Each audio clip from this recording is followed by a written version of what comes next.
Արամի կյանքը բաժանվել էր երկու մասի՝ առաջ և հետո։ Այդ սահմանագիծը 10 տարի առաջ էր, մի անձրևոտ ու մռայլ աշնանային օր, երբ նրանց տան դուռը թակեցին ու հայտնեցին այն սարսափելի լուրը, որը փոխեց ամեն ինչ։ Նրա կրտսեր եղբայրը՝ Սուրենը,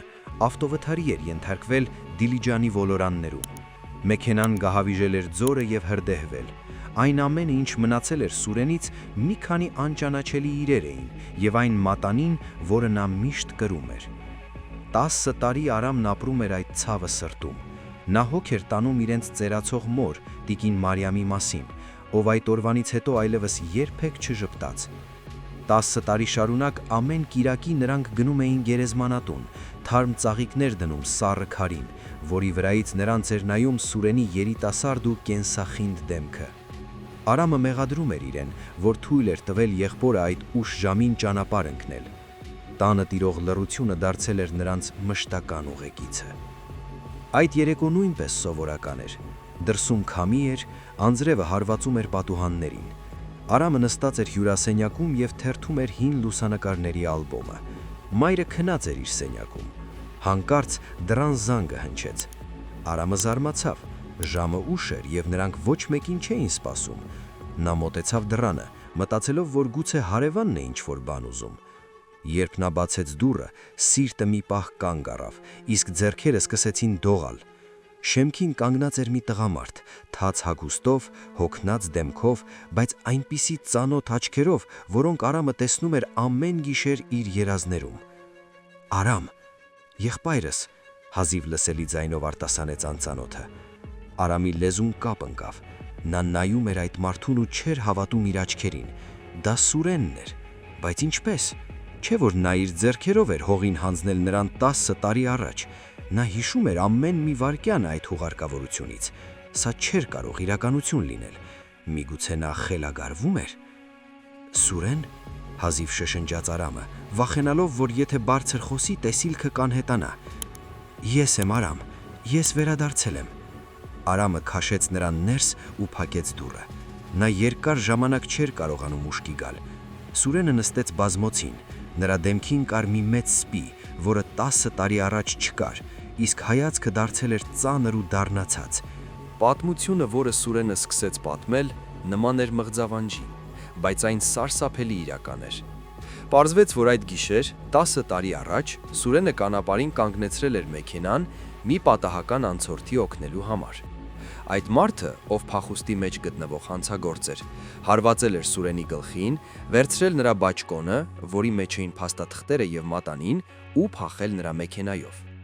Մի քանի կիլոմետր անց հենց այդ հանցագործն էր վթարի ենթարկվել ու մոխրացել մեքենայի մեջ։ Ոստիկանությունը, գտնելով Սուրենի իրերը, եզրակացրել էր, որ մահացածը հենց ինքն է։ Իսկ Սուրենը, նա արթնացել էր հիվանդանոցում, առանց հիշողության։ Նրա մոտ ոչ մի փաստաթուղթ չկար։ Գլխի լուրջ վնասվածքի պատճառով նա չէր հիշում նույնիսկ իր անունը։ Տարիներ շարունակ նա ապրել էր մի հեռավոր գյուղում, որտեղ նրան խնամել էր մի բարի ընտանիք։ Նա աշխատում էր որպես հասարակ բանվոր, փորձելով կտոր-կտոր հավաքել իր անցյալը։ Միայն վերջին ամիսներին, ևս մեկ դժբախտ պատահարից հետո, երբ նա նորից հարված էր ստացել գլխին, հիշողությունը սկսել էր վերադառնալ։ Սկզբում պատկերներ, հետո անուններ, ու վերջապես մոր ու եղբոր դեմքերը։ Արամը լսում էր ու չէր կարողանում զսպել արցունքները։ 10 տարի նրանք սգում էին մի մարդու համար, ով ողջ էր։ 10 տարի Սուրենը կորցրած էր եղել աշխարհի համար։ «Իսկ մայրիկը», հարցրեց Սուրենը ձայնը դողալով։ «Նա կներե ինձ»։ «Նա քեզ երբեք չի մեղադրել, Սուրեն։ Նա միայն սպասել է։ Նույնիսկ երբ բոլորս հույսներս կորցրել էինք, նա ասում էր, որ սիրտը հանգիստ չէ»։ Այդ պահին սենյակի դուռը բացվեց։ Տիկին Մարիամը կանգնած էր շեմքին։ Նա նայում էր Սուրենին, ու սկզբում նրա դեմքին սարսափ հայտնվեց։ Նա հենվեց պատին, ձեռքը տարավ սրտին։ «Սուրեն, իմ տղա», հազիվ արտասանեց նա։ Սուրենը վեր թռավ տեղից ու նետվեց մոր գիրկը։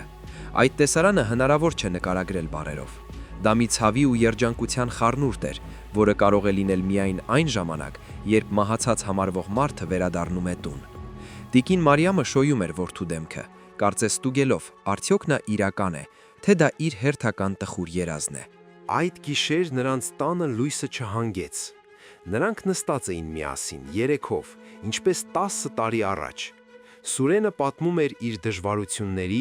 իր կորցրած տարիների մասին, իսկ Արամը նայում էր նրան ու մտածում, թե որքան դաժան ու միևնույն ժամանակ զարմանալի կարող է լինել ճակատագիրը։ Սակայն պատմությունը միայն այդքանով չավարտվեց։ Հաջորդ օրը, երբ լուրը տարածվեց գյուղում, մարդիկ չէին հավատում։ Շատերը գալիս էին տեսնելու հարություն առած Սուրենին, բայց ամենացնցողը դեռ առջևում էր։ Արամը ստիպված էր գնալ ոստիկանություն և գերեզմանատան վարչություն հայտնելու կատարվածի մասին։ Հարց առաջացավ, իսկ ով էր թաղված Սուրենի անվան տակ։ Տարիներ անց իրականացված հետաքննությունը և ԴՆԹ փորձաքննությունը պարզեցին, որ այդ մարդը իրոք այն հանցագործն էր, ում փնտրում էին տարիներ շարունակ։ Նրա ընտանիքը, պարզվեց, նույնպես սգում էր նրա կորուստը, բայց նրանք կարծում էին, թե նա անհետ կորել է արտասահմանում։ Այս դեպքը ցնցեց ողջ շրջանը։ Բայց Արամի ու նրա ընտանիքի համար ամենակարևորն այն էր, որ իրենց սիրելին տանն էր։ Չնայած Սուրենը կորցրել էր իր երիտասարդության լավագույն տարիները, նա վերադարձել էր ավելի ուժեղ ու կյանքը գնահատող։ 10 տարի անց գերեզմանակարը փոխվեց։ Էնտեղ այլևս Սուրենի լուսանկարը չէր։ Սուրենը ինքն անձամբ գնաց այդ վայրը, որտեղ 10 տարի շարունակ մարդիկ սգացել էին իր համար։ Նա կանգնեց այդ հողի առաջ ու երկար լռեց։ Նա հասկացավ, որ կյանքը տրվում է միայն մեկ անգամ, բայց իրեն բախտ էր վիճակվել ծնվել երկրորդ անգամ։ Այսօր Արամի ու Սուրենի տանը նորից հնչում է ծիծաղը։ Սուրենը ամուսնացավ, ունի 2 երեխա, որոնցից մեկին անվանել է Արամ՝ ի պատիվ իր եղբոր, ով երբեք չէր դադարել հիշել նրան։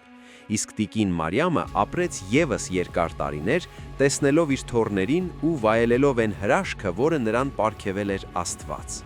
Այս պատմությունը հիշեցնում է մեզ, որ նույնիսկ ամենամութ պահերին, երբ թվում է, թե ամեն ինչ կորած է, կյանքը կարող է անսպասելի շրջադարձ կատարել։